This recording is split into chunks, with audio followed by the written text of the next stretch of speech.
कहते हैं उम्मीद पर दुनिया कायम है, लेकिन कई बार एक दूसरे से रखी गई उम्मीद हमारे तनाव का कारण भी बन सकती है। नमस्कार, आप देख रहे हैं बातें दिल की सीजन 4 में हूं आपके साथ रिचा अनिरुद्ध। और इस खास सीरीज में हम ऐसे ही मुद्दों पर बात करते हैं जिनकी वजह से हमारे जीवन में तनाव बढ़ सकता है या हमारी मेंटल हेल्थ, हमारी इमोशनल वेलनेस पर बुरा असर पड़ सकता है। ये खास सीरीज एक इनिशिएटिव है स्लीवल फाउंडेशन और संजीवनी सोसाइटी फॉर मेंटल हेल्थ का। और आज जिस मुद्दे पर हम बात करने वाले हैं वो है एक्सपेक्टेशंस। उम्मीदें कितनी सही होती हैं, कितनी गलत होती हैं और कितना इनकी वजह से हमारे जीवन में तनाव पैदा हो सकता है। और इस पर चर्चा करने के लिए आज मेरे साथ जुड़ रही हैं संजीवनी सोसाइटी फॉर मेंटल हेल्थ से वॉलंटियर काउंसलर ममता वैश्य। ममता जी, बहुत बहुत स्वागत है। Thank you Richa. पहला सवाल, जी, एक्सपेक्टेशंस या उम्मीदें क्या हमेशा गलत ही होती हैं? बिल्कुल भी नहीं। एक्सपेक्टेशंस एक रिश्ते में बहुत नेचुरली होती हैं। हम लोग कई बार एक्सपेक्टेशंस को एक बैड वर्ड की तरह समझते हैं। और अगर आप किसी से पूछें, अच्छा तो फिर आप अपने पति से या पत्नी से क्या एक्सपेक्ट करते हैं, तो कहेंगे एक्सपेक्ट नहीं, मैं कुछ नहीं। इतना बैड वर्ड समझा जाता है। तो क्या होता है, उसकी वजह से लोगों को पता ही नहीं है वो क्या चाह रहे हैं इस रिश्ते में, किसी भी रिश्ते में, चाहे वो बच्चों का माता पिता से हो, माता पिता का बच्चों से हो, भाई बहन का आपस में हो या पति पत्नी का हो। तो एक जिसको हम परिवार समझ रहे हैं, फैमिली एक्सपेक्टेशंस, उसमें हमें जानकारी ही नहीं है, क्योंकि हम इसको गलत समझते हैं तो हम कहते हैं नहीं है ही नहीं। हमें ये नहीं पता चलता हमारा अगर रिश्ता खिंचा खिंचा सा है, उतना क्लोज नहीं है, तो इसमें क्या एस्पेक्ट है जिस वजह से ये दिक्कत आ रही है। हो सकता है हमारे बेध्यानी में जो उम्मीदें हैं इस रिश्ते में, वो इस रिश्ते के ऊपर दबाव डाल रहे हैं। आपने जो पूछा कि क्या हमेशा उम्मीदें गलत ही होती हैं, नहीं, बिल्कुल भी नहीं, लेकिन उनकी जानकारी होना बहुत जरूरी है। अपने देश की बात करें, अपनी ट्रेडिशनल फैमिलीज की, हमारे संस्कारों में ही है कि माता पिता कई बार ये कह देते हैं, अरे उम्मीद थी तुम ये करोगे, अरे तुमसे तो हमने सोचा था ये होगा, अरे बच्चे से उम्मीद पालना कोई गलत थोड़ी होता है। बहुत सारे ऐसे लॉजिक होते हैं जो हम देते हैं। इसलिए मैंने आपसे पूछा कि क्या ये गलत है। लेकिन एक्सपेक्टेशंस का मेंटल हेल्थ से या हमारी इमोशनल वेलनेस से क्या कनेक्शन है? एक्सपेक्टेशन रखने वाले का भी और जिससे एक्सपेक्टेशन रखी जा रही है उसका भी। अगर मैं अपने रिश्तों में इतनी उम्मीद रखती हूँ, जैसे मान लो अपने बच्चे से, मेरे मन का तुम करियर पाथ लो, ये आगे का तुम्हारा मार्ग उस हिसाब से होना चाहिए जो मैं चाहूँ। तो अगर हम नहीं कर पाए थे तो तुम करो, ये तो हमारे यहाँ टिपिकल है। बिल्कुल। तो एक तो मेरे सपनों की पूर्ति, दूसरा मैं कहीं पे अपनी खुशी की जिम्मेदारी किसी और पे डाल रही हूँ। तो वो जो एक निर्भरता आती है कि जब तक वो मेरे कहे से चल रहा है तब तक मैं खुश हूँ। कल को उसने अपने मन से करना शुरू कर दिया, तब मेरी पीस ऑफ माइंड या मेरी हैप्पीनेस का क्या होगा? मैंने तो अपनी खुशी की जो चाबी है या रिमोट है वो किसी और को दे दिया। तो इसलिए जो एक्सपेक्ट करता है उसका भी नुकसान है इसमें, और जिससे उम्मीद है हमें उसके ऊपर काफी दबाव होता है। ट्रेडिशनल चला आ रहा है, रिश्तों में क्या होना चाहिए, तो अगर मैं अच्छी बेटी हूँ, अगर मैं अच्छी पत्नी हूँ, अच्छी बहू हूँ, तो क्या क्या मुझे करना चाहिए जो समाज के भी एक्सपेक्टेशंस हैं। अब जैसे आप खुद वर्किंग वुमन है, आप, आई एम श्योर आपने फेस किया होगा, अगर मैं अपने बच्चे को पालने में कोई पेरेंट टीचर मीटिंग मिस कर रही हूँ, वहां पे मुझे कितना गिल्ट होगा। मुझे पता है हस्बैंड हो या मदर हो, कोई भी, वो अच्छा खासा काम करेंगे उस मीटिंग में जाके,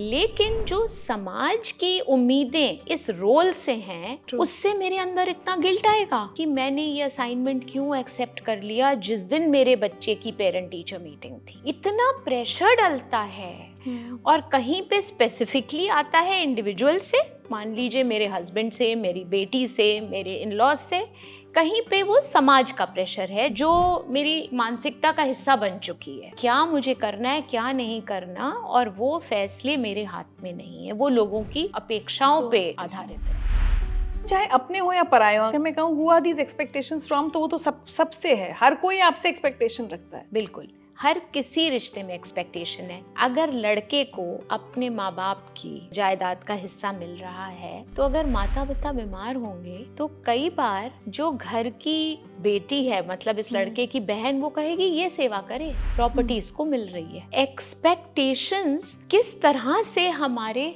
हर इंटरैक्शन में, हर रिश्ते में घुस जाते हैं और वो रिश्तों में तनाव लाते हैं और रिश्तों में दूरी बनाते हैं। जैसे माता पिता का बच्चों पे एक्सपेक्टेशन और बच्चे जब बड़े हो जाते हैं उनका अपने माता पिता से एक्सपेक्टेशन कि अब आप हमारी जिंदगी को अहमियत दीजिए, अब आप अपने जो भी आपकी इच्छाएं हैं उनको थोड़ा आप पीछे हटाइए, अब इस समय हमें सपोर्ट चाहिए। अब पेरेंट्स के लिए भी बड़ा कंफ्यूजिंग हो जाता है, कहीं पे उन्हें लगता है ये हमारा केयर कंसर्न है और बच्चों को किसी एरिया में वो केयर लगता है, किसी एरिया में लगता है तो इंटरफेरेंस है। तालमेल बिठाना बड़ा मुश्किल हो जाता है। सारे रिश्तों की ना डेफिनेशंस बदल भी रही हैं, सोसाइटी में ना बहुत चेंजेस भी आ रहे हैं। तो पहले क्या था, फ्रीडम कम था, एक स्ट्रेट पाथ था जिस पे चलना था, रोल्स बड़े क्लियर थे, चाहे वो पेरेंट्स के हों, बच्चों के हों, पार्टनर के हों। अब क्या है कि सब क्वेश्चन होता है, बहुत खुला मैदान है, उसमें कंफ्यूजन ज्यादा हो रहा है। एक कपल है, एक तरफ बराबरी भी चाहिए, एक तरफ थोड़ा सा ज्यादा ख्याल भी चाहिए, तो वो थोड़ा सा ना परिभाषाएं रिश्तों की बड़ी कंफ्यूजिंग हो गई हैं। एक स्ट्रेट तरीका था वो नहीं रहा है। जो सबसे अच्छे से समझ में आता है वो है रियल लाइफ एग्जाम्पल। कोई क्लाइंट आपकी, कोई ऐसी कहानी आप अगर शेयर करना चाहें किसी का, कि जब आपने उसकी अंडरलाइंग प्रॉब्लम समझने की कोशिश की तो आपको लगा रही है तो सारा एक्सपेक्टेशंस का खेल चल रहा है यहाँ पर। ज्यादातर यही होता है। मैं क्लाइंट की बात बताऊंगी, उनकी बेटी को अपनी शादी से पहले अपने मंगेतर के पास बॉम्बे जाना था, तो उन्होंने कहा मैं जाना चाहती हूँ। अब इन्होंने कहा कि ये तो सवाल ही नहीं उठ सकता। वो उस पीढ़ी की थी जहाँ शादी से पहले मंगेतर के पास जाके रहना, तो लिव इन रिलेशनशिप तो भूल जाओ, पर ये भी बहुत बड़ी बात थी। तो उन्होंने कहा नहीं। लड़की नाराज हो गई, तो वो संजीवनी आई, उनका दिल दुख रहा था बहुत कि बेटी मुझसे इतनी नाराज हो गई, और ऐसे मुझे महसूस हुआ जैसे मैंने कितनी अजूबी बात कर दी और कितनी गलत बात कर दी। फिर उन्होंने बताया, मैं अलाउ भी अगर कर दूं, मेरे मन में ये था कि मेरी जो सास है वो एक्सपेक्ट करते हैं कि वो दूर बैठ के देखेंगे मैं कैसी माँ हूँ, और एज अ मदर मेरा ये रोल है कि मुझे ये अलाउ नहीं करना। तो मैं अपनी बेटी को नो नहीं करना चाहती थी। मैं दब गई अपने मदर इन लॉ के एक्सपेक्टेशन से कि वो मुझे किस नजर से देखते हैं कि मैं कैसी माँ हूँ। उनकी परिभाषा ऑफ अ गुड मदर में मैं खरी उतरना चाह रही थी। तो ये काउंसलिंग में निकल के आया। वो खुद समय के संग बदलने वाली इंसान थी। उनके मन में ये था कि ठीक है, बेटी पूछ के जा रही है और कोई हर्ज नहीं, बता के जा रही है, कोई हर्ज नहीं है। पर फिर उन्हें समझ में आया कि जिन रिश्तों में हमें असल में अपनापन और एक क्लोजनेस मिलती है, अनजाने में एक एक्सपेक्टेशन आ जाती है, एक दबाव, एक प्रेशर आ जाता है। मदर इन लॉ के अप्रूवल के लिए मुझे इस रिश्ते में वैसी माँ बनना है जैसा वो मुझसे एक्सपेक्ट करते हैं। कितनी सटली देखिए, ये कितने किस्म का दबाव आ रहा है, और ये माँ बेटी के रिश्ते पे असर ला रहा है, जो कि असल में किसी तीसरे चौथे के एक्सपेक्टेशंस है। हमारे यहाँ ये भी बहुत होता है, कई रिश्तों में ऐसा होता है, स्पेशली हस्बैंड वाइफ में ज्यादा होता है, अनसेड एक्सपेक्टेशन। हम कहेंगे अरे आपने बताया क्यों नहीं, क्यों आप ये एक्सपेक्ट कर रहे थे? नहीं, इसमें बताने की क्या बात है, ये तो समझ होना चाहिए, ये तो पता होना चाहिए। Does that cause even more stress? भाई बोल दिया आपने, मुझे अपनी एक्सपेक्टेशन बता दी, तो मैं कम से कम सोच सकती हूँ कि मैं पूरी कर पाऊंगी या नहीं। आपने बताई नहीं, आपने मन में पाल ली, मुझे मालूम ही नहीं, और फिर आप उस पर मुझसे लड़े। कुछ लोगों का तो ये मानना है कि ये प्यार ही नहीं जिसमें बताना पड़ जाए। ये भी एक धारणा है। हाँ, ये भी एक धारणा है कि अब मुझे मांगना पड़ा तो फिर ये फायदा ही क्या हुआ। हर जने की अलग अलग परिवार में परवरिश हुई है, सो उनकी जो परवरिश है उसमें हो सकता है कुछ अलग सोच है। जैसे अगर हम पति पत्नी की बात कर रहे हैं, इनकी अलग है। अगर पत्नी ये चाहती हैं कि जब मैं काम से आऊं और आप भी काम से आए, तो क्या हम दोनों एक संग किचन में काम कर सकते हैं? चाहे आप काम मत करो, मेरे संग गप्पे मारो, पर वहां रहो और थोड़ा बहुत कभी ये उठा दिया, कभी वो उठा दिया। जो पति है उसने देखा हमेशा से माँ रसोई में रहती थी, पापा टीवी के सामने बैठ के पीते थे, तो उसको लगेगा ये क्या उम्मीद है, मैं थका हुआ आया हूँ, अब तुम चाहती हो कि मैं तुम्हारे संग आऊं। ये एक्सपेक्टेशंस ये जाहिर नहीं कर रही है, पर सोच रही है कैसा अजीब है। और वो कह रहा है पर तुमने तो ऐसा कभी कहा ही नहीं और मैंने तो ऐसा कभी देखा ही नहीं। तो यहाँ पे एक्सपेक्टेशंस का कम्युनिकेट करना, लेकिन बेहद इज्जत से, respectful communication and honest communication दोनों इंपॉर्टेंट है। और सेम चीज अप्लाई करेगी इवन पेरेंट्स एंड बच्चों के बीच या भाई बहन के बीच, कि मुझे अच्छा लगेगा अगर आप ऐसा करें। जैसे पेरेंट्स कई बार कहते हैं ये करना ही है, तो बच्चे कहेंगे लॉजिक समझाइए, हम ऐसे नहीं करेंगे। तो उसमें अगर पेरेंट का जवाब ये होगा पर हमारे वक्त में होता था, हमने हमेशा किया है, तो वो नहीं चलेगा। आज की तारीख में तो बिल्कुल नहीं चलेगा। अगर ये एक्सप्लेन करें इसके पीछे क्या लॉजिक है, इससे तुम्हारी सेफ्टी है, हमें ऐसा लगता है कि हमारी फैमिली की कुछ वैल्यूज हैं, कुछ मान्यताएं हैं, उनको तुम ध्यान में रखो तो हमें अच्छा लगेगा, तो एक कॉन्वर्सेशन होगा। उसमें अगर बच्चा या माँ बाप एक दूसरे के एक्सपेक्टेशंस पे खरे नहीं भी उतर रहे तो भी एक दूरी नहीं बनेगी, क्योंकि एक दूसरे के बारे में एक समझ बढ़ेगी। वो बहुत इम्पोर्टेंट है। मैरिज काउंसलिंग में भी आप लोग हर दिन ये देखते होंगे, एक्सपेक्टेशंस ही बहुत बड़ी वजह है तनाव की। बहुत बड़ी वजह है ऋचा। एक तो ये है एक्सपेक्टेशंस हैं, उन एक्सपेक्टेशंस को सारे वक्त रिफ्लेक्ट करना पड़ेगा, अंदर झांकना पड़ेगा कि कितने रीजनेबल हैं, कहाँ से आ रहे हैं। और जब कहाँ से आ रहे हैं पे जाएंगे तो वो जाएगा अपने अपने घरों की अपब्रिंगिंग पर। तो वो कोर वैल्यूज तो बचपन में ही मिल जाते हैं। हमारा अपने माँ बाप के संग रिश्ता होता है या जो हमारे बचपन का पालन पोषण होता है, उस समय जो रिश्ते बनते हैं ना, हमारी पूरी आगे आने वाली जिंदगी के नजरिए को शेप करते हैं। सो कैसे हम वर्ल्ड से कनेक्ट करेंगे या आगे के रिश्तों से कनेक्ट करेंगे, वो सब जड़ तभी पड़ गई है। कई बार ऐसा हुआ है और काउंसलिंग में तो अक्सर होता है। अब तक जो मान लीजिए 25 साल तक मेरे लिए चलता है, अब चल नहीं रहा, तब आप काउंसलिंग के लिए आए कि ये क्या हो रहा है, मेरी दुनिया तो सब इधर उधर हो रही है, मेरे बॉस से लड़ाई हो गई, मेरी पार्टनर्स बदल रहे हैं, पेरेंट्स से नहीं बन रही। तो आप क्वेश्चन करोगे और रियलाइज करोगे कि एक तरीका था, ये एक्सपेक्टेशंस थे, या मैंने अपनी खुशी की जिम्मेदारी किसी और को दी हुई थी। जब हम ये सब देखेंगे तो हम बदलाव ला सकते हैं। सारी जिंदगी ये बताते हुए नहीं खत्म करनी है कि हम क्या करें, हमारे पेरेंट्स ने ये सिखाया। अब आज हम अडल्ट हैं तो हम उसको बदल सकते हैं। जैसे मैं हमेशा एग्जांपल देती हूँ अपनी क्लाइंट्स को कि मान लीजिए 10 नंबर की बस आपको करोल बाग से कनॉट प्लेस ला रही थी। अब वो बस अगर उसने अपना रूट बदल लिया है तो अब आपको अपना बस नंबर बदलना पड़ेगा अगर कनॉट प्लेस ही जाना है। वो ही होता है इन अ वे हमारे तरीकों में। अगर हमारा एक तरीका चल रहा था पर अब नहीं चल रहा तो हमको देखना पड़ेगा क्या बदला, अब हमें क्या बदलना है। तो वो जिम्मेदारी, अपने एक्सपेक्टेशंस, अपने रिश्ते की हमें खुद ही लेनी पड़ती है। कुछ समय पहले मैं एक वकील साहब का इंटरव्यू कर रही थी और उन्होंने कहा कि जब मैट्रिमोनियल डिस्प्यूट्स होते हैं तो आप सोच नहीं सकते कि हस्बैंड या वाइफ जब डिवोर्स के लिए आते हैं कैसे कैसे रीजन लिखते हैं कि मुझे इससे ये उम्मीद थी और ये नहीं हुआ। बोले आप कई बार आपको समझ नहीं आएगा कि आप हंसेंगे क्या करेंगे, ऐसी ऐसी एक्सपेक्टेशंस लिखते हैं लोग। एक्सपेक्टेशंस किसी से रखना या आपके साथ रखी जाए कि कितना हार्मफुल हो सकता है? हार्मफुल तो बहुत हो जाता है क्योंकि ये काफी तनाव और एंजाइटी का एक कारण बन जाता है। और इसमें कई बार क्या होता है, खास तौर से जो माता पिता और बच्चों के बीच का रिश्ता होता है उसमें काफी शर्मिंदगी भी आ जाती है। लाइक बच्चों को ये लगता है कि हम अपने माता पिता की उम्मीदों पे खरे नहीं उतरे। स्ट्रेस भी आएगा, बहुत मेंटल हेल्थ प्रॉब्लम्स भी हो सकती हैं, कॉन्फिडेंस खो देते हैं, एक बड़ी हीन भावना सी आती है कि मैं एक अच्छा बच्चा नहीं बना या मैं एक अच्छा इंसान नहीं हूँ क्योंकि मैंने अपने पेरेंट्स को डिसअपॉइंट किया, उनकी उम्मीदों पे खरे नहीं उतरे। और वो कुछ भी हो सकता है, चाहे वो प्रोफेशन हो, चाहे वो तनख्वाह हो, चाहे वो मैंने जो पार्टनर चूज किया वो हो, मेरे जीवन का जो भी पाथ रहा, विकास हुआ, हर चीज, मेरी कामयाबी नाकामयाबी, किसी भी चीज के बारे में फीलिंग हो सकती है कि मैं उम्मीदों पे खरा नहीं हुई एंड उसकी वजह से मेंटल हेल्थ पे बहुत असर आता है। और ऑफ कोर्स रिश्ता तो खराब होता ही होता है। रिश्ते में वो प्रेम और सरलता रह ही नहीं जाती। अगर कहीं पे हम अपने एक्सपेक्टेशंस को और अपने बिलीफ्स को, क्योंकि वो जो बिलीफ सिस्टम है वहां से हमारे एक्सपेक्टेशन आ रहे हैं, उनको हम क्वेश्चन नहीं करेंगे तो रिश्तों पे काफी बुरा असर आता है।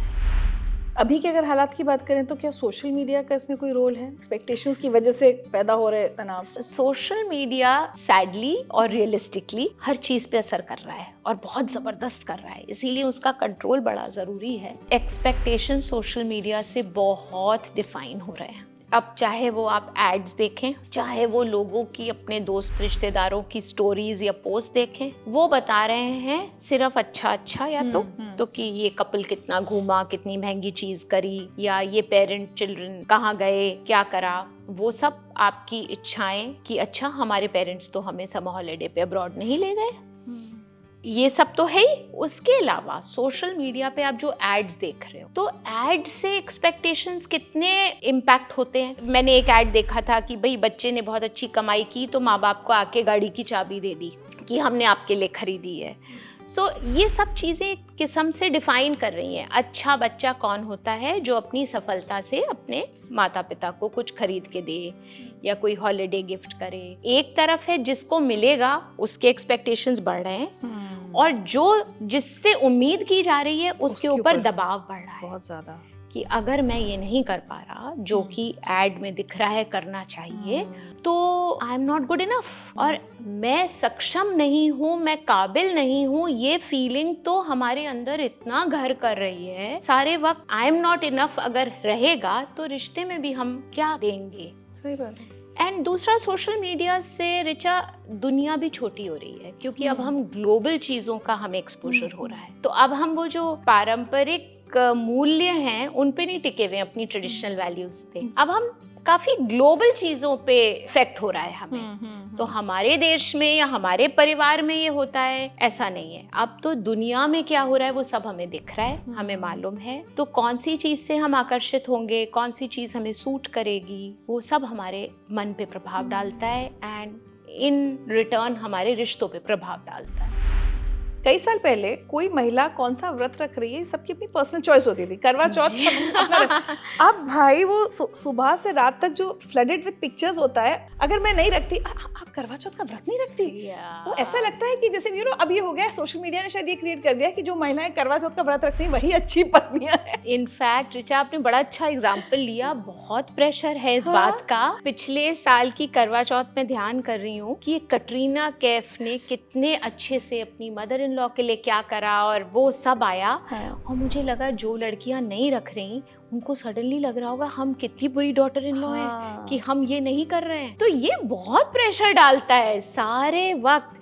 तो अब बिल्कुल आप सही कह रही हैं, वो एक एक्सपेक्टेशन कि गुड डॉटर इन लॉ मतलब आपको व्रत रखना है, गुड वाइफ मतलब आपको हस्बैंड के उसमें पैर छूना भी दिखाया जाता है। तो ये सब बहुत प्रेशराइजिंग है, एंड इसमें आदमी की अपनी चॉइस कहीं पे कम हो जाती है। अगर आप इन चीज़ों से जो एक एटीट्यूड है या अपना वैल्यू सिस्टम है उसको शेप कर रहे हो, तो आप चूज कहाँ कर रहे हो? आप तो कहीं पे इन्फ्लुएंस हो रहे हो, प्रभावित हो रहे हो, जो देख रहे हो, और या दुनिया जो दिखाने की कोशिश कर रही है उनकी भी सच्चाई है कि नहीं। पत्नी से प्यार करते हैं तो हीरे की अंगूठी ही देंगे उसको। अब जो नहीं अफोर्ड कर सकता तो वो क्या अपनी पत्नी से प्यार नहीं करता? एग्जैक्टली। तो एक बहुत पुराना ऐड आता था, वो तो बड़ा इसके मुकाबले इनोसेंट लगता है कि जो करता है अपनी पत्नी से प्यार वो लाता है फलाना प्रेस्टीज से कैसे करें इनका।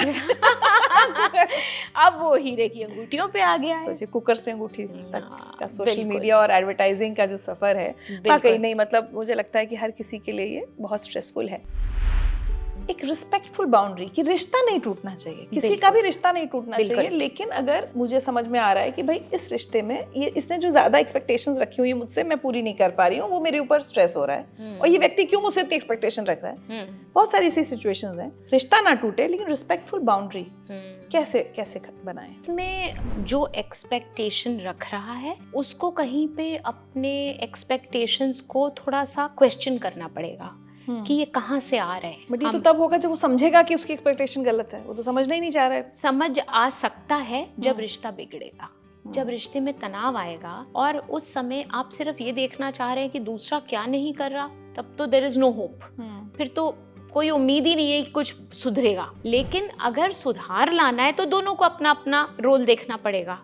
तो जो उम्मीद रख रहा है उसको देखना पड़ेगा कि कहीं पे ये जो मेरी अपेक्षाएं हैं ये रियलिस्टिक हैं या कुछ ज्यादा ही हैं, या इनको मैं कम करूं। और जो उन उम्मीदों पे खरा नहीं उतर रहा उसको देखना होगा कि इसमें से क्या मैं कुछ कर सकता हूं, और क्या कुछ मैं बातचीत के तरीके से समझा सकता हूँ। एक मेरे पास क्लाइंट आई और उसकी माँ उसके पास नई नई रहने आई, शिफ्ट हुई, मतलब बुढ़ापे में, और ये ओनली चाइल्ड थी। एक बार ये कुछ घंटों को बाहर गई तो इसकी आदत थी हमेशा अपनी माँ को हर 2 घंटे बाद फोन करना, ठीक हो, मैं ये कर रही हूँ। उसको एक गिल्ट था, मैंने माँ को अकेला छोड़ा, तो गिल्ट होता था माँ को छोड़ने में। 2 घंटे बाद जो एक फोन करती थी वो तो करा, लेकिन दूसरा 4 घंटे वाला बाद का फोन नहीं करा, शाम को करा करीब 5 बजे। तो माँ बहुत भड़क उठी। तो ये जब घर गई तो इसने अपनी माँ से कहा कि ऐसा है, मैं समझ सकती हूँ कि मैं आपको जब छोड़ के जाती हूँ आपको अकेलापन लगता है, आप यहाँ रह रही हैं और मैं पूरा आपको वक्त देने की कोशिश कर रही हूँ, लेकिन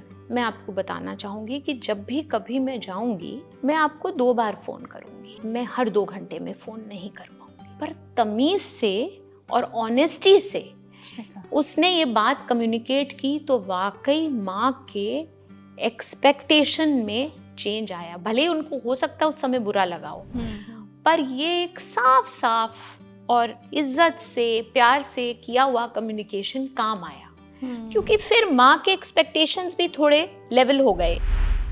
इंडियंस की बात करें, ट्रेडिशनल वे ऑफ लिविंग और मॉडर्न वे ऑफ लिविंग, इसका भी कॉन्फ्लिक्ट हमेशा रहता है, इसकी एक्सपेक्टेशंस का। बिल्कुल। माता पिता और सास ससुर को जो बच्चों से जो एक्सपेक्टेशंस होती है वो थोड़ी सी कि हमारे जमाने में तो ऐसा होता था, फिर वो बच्चे भी अपने बच्चों से ये कहेंगे हमारे जमाने में तो ऐसा होता था। हस्बैंड वाइफ में भी हो सकता है कि भाई अब किस कंडीशनिंग से आए वो, उनके माता पिता ने उन्हें कैसे पाला, थोड़ा ट्रेडिशनल पाला या थोड़ा मॉडर्न पाला, इसका बैलेंस कैसे बनाया जाए? बैलेंस रिस्पेक्ट एंड कम्युनिकेशन में है। फर्क तो होंगे ही, एक फैमिली में 2 भाई बहन या 2 बहनें भी फर्क होती हैं, लेकिन कम्युनिकेशन में गैप मत आने दो, और वो कम्युनिकेशन लड़ाई झगड़े और बेइज्जती का ना हो। हमारे समाज में थोड़ा सा बड़ों का जो ओहदा है ना वो थोड़ा फर्क होता है, उम्र से एक अलग सी इज्जत मिलती है। तो कई बार ये हम लोग मान के ही चलते हैं कि जो उम्र में बड़े हैं चाहे वो ही सही है, चाहे वो माँ बाप हो चाहे ग्रैंड पेरेंट्स हो, यू नो। कई बार ग्रैंड पेरेंट्स दूसरे शहर से रहने जब आते हैं अपने बच्चों को कहेंगे तुमने अपने बच्चों को बहुत बिगाड़ रखा है, क्योंकि अब ये जो पेरेंट्स थे ये पेरेंट्स कुछ वक्त के संग बदले, लेकिन उनके पेरेंट्स तो नहीं बदले। तो ये तो एक जनरेशन गैप की भी चीज है, जो एक्चुअली गैप सिर्फ एक्सपेक्टेशन से ही आता है। आपकी बातें सुनकर मुझे ये समझ में आया, अगर मुझे आपसे कोई उम्मीद है पहले मैं कम्युनिकेट करूं। एक तो चुपचाप रह के एक्सपेक्टेशन नहीं रखी जा सकती, और अगर आप उसको पूरा नहीं कर सकती हैं तो आप भी कम्युनिकेट कर दीजिए कि भाई इस एक्सपेक्टेशन पर तो मैं नहीं खरी उतर पाऊंगी। अगर दोनों जगह से एक हेल्दी कम्युनिकेशन या कॉन्वर्सेशन हो जाए तो बहुत हद तक बहुत हेल्पफुल है रिचा। लेकिन संग में हमें एक और बात रखनी चाहिए। मैंने कम्युनिकेट कर दिया, रिचा आप प्लीज कल इतने बजे शूट शुरू करिएगा, लेकिन क्या मेरा कम्युनिकेशन गारंटी है कि जो मैं चाहूँ वो होगा? अब आप ये कहें मैं नहीं कर पाऊंगी, आपने ऑनेस्टली कम्युनिकेट कर दिया, अब मुझे उस ना को हैंडल करना भी आना चाहिए, और ये नहीं सोचना चाहिए कि मैंने तो बोल दिया तो अब तो ये होना ही होना है। जो एक्सपेक्ट कर रहा है वो कहीं पे उसकी जो निर्भरता है दूसरे पे। अब अगर आप कोई मेरी जरूरत पूरी नहीं कर पा रही परिवार में, तो क्या मैंने अपनी जरूरतों को, इमोशनल नीड्स को स्पेशली पूरा करना खुद सीखा है, अपने ऊपर काम किया है, अपने को समझा है? हमारे यहाँ एक चीज होती है ना कि और कुछ नहीं तो फैमिली तो है ही है, बुरे वक्त के लिए या हर चीज फैमिली तो है ही, लेकिन संग में कहीं पे हम उसमें कुछ हक ऐसे बना लेते हैं कि ये तो करेंगे ही, वो जरूरी नहीं है। तो हमारी आत्मनिर्भरता भी बहुत जरूरी। माँ बेटी का एग्जाम्पल था, माँ लोनली फील कर रही है, अपना घर छोड़कर आई है, यहाँ इतना कामकाज नहीं है, लेकिन अगर वो कुछ अपने फोन कॉल्स करें, मैगजीन पढ़ें, टीवी देखें, कुछ अपना मन लगाने के तरीके निकालें, तो इतना दबाव इस रिश्ते पे नहीं आएगा, और दबाव नहीं आएगा तो मन मुटाव नहीं होगा। अच्छा एक बात बताइए, खुद से उम्मीदें, खुद से जो हम एक्सपेक्टेशंस पाल लेते हैं वो भी तो स्ट्रेस का कारण होती है। बहुत और उसके लिए तो कोई और जिम्मेदार भी नहीं है, हम ही जिम्मेदार हैं। कहीं पे हम जिम्मेदार हैं, लेकिन कहीं पे वो सोसाइटल मैसेज होते हैं जो कि सोशल मीडिया से या कहीं भी सुने से हम मैसेजेस एब्जॉर्ब करते हैं अनजाने में, वो हमारे इस सोच का हिस्सा बन जाता है ना। अगर मैं घर आऊं और अपने बच्चों को तारीफ के वे में बताऊं, पता है उनके बच्चों ने पहली अपनी तनख्वाह से अपनी माँ को ये दिया है, मैंने तो नहीं कहा मेरी बेटी को कि मुझे दो, लेकिन उसको तो मिल गया ना मैसेज कि अच्छा, अच्छी बेटियां ऐसा करती हैं। अब उसको पता ही नहीं होगा कि ये मैसेज कहाँ से आया, पर वो अपने अंदर ये दबाव डालेगी और जब उसको पहली सैलरी मिलेगी उसको लगेगा ओ माय गॉड, मेरी सैलरी इतनी कम है, मैं तो वो दे भी नहीं पा रही। उसकी माँ कहेगी पर क्यों देना है तुम्हें, किसने कहा? किसी को नहीं मालूम यहाँ कि वो मैसेज कैसे अब्सॉर्ब हो गया। और यही हम जिसको अपना कह देते हैं कि हम अपने आप से प्रेशर, ये हम कहते हैं कि हमारे अपने प्रेशर्स हैं। तो ये अपने प्रेशर्स इसीलिए हैं कि हम पूरे समाज में और अपने पूरे वातावरण से अब्सॉर्ब कर रहे हैं इनको। Extreme case of harmful effect of expectation. Extreme effect में यही होगा, डिप्रेशन होगा, एंजाइटी होगी और रिश्ते टूटना होगा। और ये नौबत ना आए उसके लिए जब थोड़ी बहुत अनबन हो और बातचीत कर ली जाए तो उससे अच्छा कुछ नहीं। यही मैं चाहती थी कि आप हमारे सब व्यूअर्स को बताएं। हाँ। खासकर बहुत सारे लोग शायद रिलेट कर पा रहे होंगे आपकी बातों से, एक्सपेक्टेशन में फंसे हुए होंगे, उनसे क्या कहेंगे आप? यही है कि अपने जो एक्सपेक्टेशंस हैं उनको एक तो नेचुरल समझें, कोई ये ना समझे हमें नहीं है। सबसे पहली बात तो है ये समझें हम सबको होते हैं। करीबी रिश्तों का मतलब ही है हमें उसमें उम्मीदें होंगी और उम्मीद ये होगी किस तरह से ये हमें खुशी दें, तो ये तो होगा ही, लेकिन उसको हम टाइम एंड अगेन अगर क्वेश्चन कर पाए कि ये कितना रीजनेबल है, ये कितना सही है, और ये उम्मीद सारी दूसरे से होनी चाहिए या इसमें 50% काम हम भी अपने ऊपर करने को तैयार हैं। तो ये जो एक रिफ्लेक्शन है, सारे वक्त अपने अंदर झांकना, अवेयरनेस करना, ये काउंसलिंग से तो होता ही है, कुछ लोग अपने आप भी कर पाते हैं, तो वो हेल्पफुल है। मुझे लगता है आज की बातचीत का सार ये है कि एक तो दूसरों से बहुत ज्यादा उम्मीद मत रखिए, और अगर उम्मीद रख रहे हैं तो ये याद रखिए कि उसके पूरा होने की गारंटी नहीं है, और अगर पूरा नहीं हो तो आपको हर्ट नहीं होना चाहिए या आपको परेशान नहीं होना चाहिए या स्ट्रेस या डिप्रेशन में नहीं जाना चाहिए। और अगर आपसे उम्मीदें रखी जा रही हैं और आपको लगता है कि आप उसको नहीं पूरा कर पा रहे हैं तो उसका भी स्ट्रेस अपने ऊपर मत दीजिए। जहाँ कम्युनिकेशन पॉसिबल हो कम्युनिकेट कीजिए कि भाई हम इतना कर सकते हैं, इतना नहीं कर सकते। हर रिश्ते में एक बाउंड्री बनाने की बहुत ज़्यादा ज़रूरत है, क्योंकि at the end of the day हमारी अपनी मेंटल हेल्थ, हमारी अपनी इमोशनल वेलनेस सबसे ज़्यादा ज़रूरी है। क्योंकि अगर हम सुखी रहेंगे, एक्सपेक्टेशन फ्री रहेंगे, तो हम दूसरों के साथ अच्छे से रह पाएंगे। Thank you so much thank you show पर आने के लिए और इतने अच्छे, इतने वैल्यूएबल इनपुट्स हमको देने के लिए।